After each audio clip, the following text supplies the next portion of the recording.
We're live backstage, day 1 of 6 out here in Zilker Park for the Austin City Limits Music Festival. Sam Teskey joins me of the Teskey Brothers. So this bit of touring is the first touring post-pandemic for you guys. That's right. Yeah, we were kind of first little breakout back out into the world. Yes. There is a new record. It's called The Winding Way. Now, a lot of folks who make the kind of music the Teskey Brothers make object to the throwback thing. Yeah. You right. guys seem to embrace it, seem to want to honor the influences, many of them American, and seem okay with that. Is that true?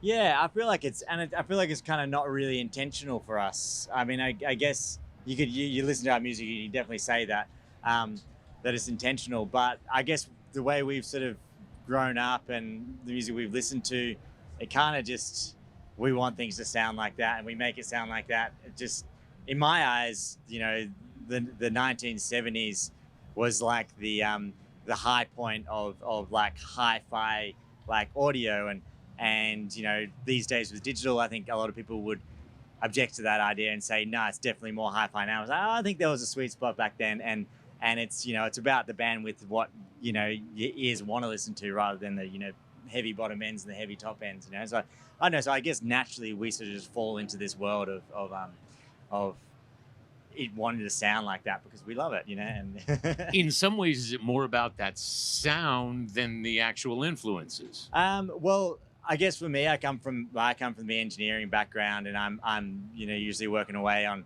the old tape machines that I have and stuff like that. So my sound gravitates towards that. And I think if we do the throwbacks thing, like some of these old, you know, melodical ideas and these things, if you shifted and made a really hi-fi production, it will all of a sudden be really real cheesy sounding. So like, so it's kind of like this fine balance of just of kind of honoring that time and that sound, and you know, bringing in that soul and like that you know sort of fluid sort of way of making music, something that is a little bit timeless, but not in the way of like era, but timeless as in the way of like it kind of moves and breathes with the vocal, you know. So the band is a solid rock, but it's like kind of like a fluid solid rock, I guess.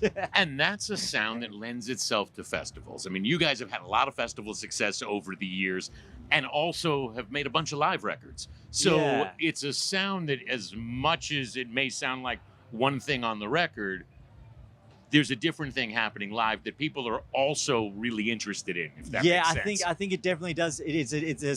There's some great little tricks and tools that I think that I guess a lot of modern bands don't really nurture these days, because there's a lot of people are in ears, a lot of people have tracks, a lot of people sort of, you know, have even tracks coming out front of house, and you know, like as soon as you have those structures, you're kind of constrained to the click and following the song, and the song has to be pretty much the same as the record. You know, you might have a live version of it or whatever, but it's the same every night. And so I guess what we pride ourselves on is like nothing's the same every night, and also the dynamic is because none of us have any ears. We're all just like musicians playing on the stage together. We can play as quiet as we want, we can play acoustically, and we can play really loud, you know. And I think that dynamic really pulls people in. And I think that comes from kind of when we were a lot younger, we used to play at like, you know, pubs and cafes and things, kind of places where people weren't interested in the music, you know. And we always had a rule where it's like, you don't fight fire with fire. So if you've got a chatty crowd, you don't play louder, you don't play above them, you play below them, so awkwardly quiet that it makes them feel bad. They want to lean in, you know. They lead in and like, oh, maybe we should stop talking so loud. And everyone sort of brings down, all of a sudden, you've got the whole crowd and they're quiet and they're listening, and then you play it really loud for them. And then they lose their mind, you know? It's kind of like these little, these tricks, these psychological tricks that we've learnt over 20 years of playing. So yeah. All right, well, the Teskey Brothers will be not just here at the festival, but also at the Scoot Inn on October 13th. The Winding Way is the record. Thank you. Thank you so much for All having right, me, man. Sam Teskey of the Teskey Brothers will be back with more interviews and performances across all 6 days of the Austin City Limits Music Festival here in Zilker Park.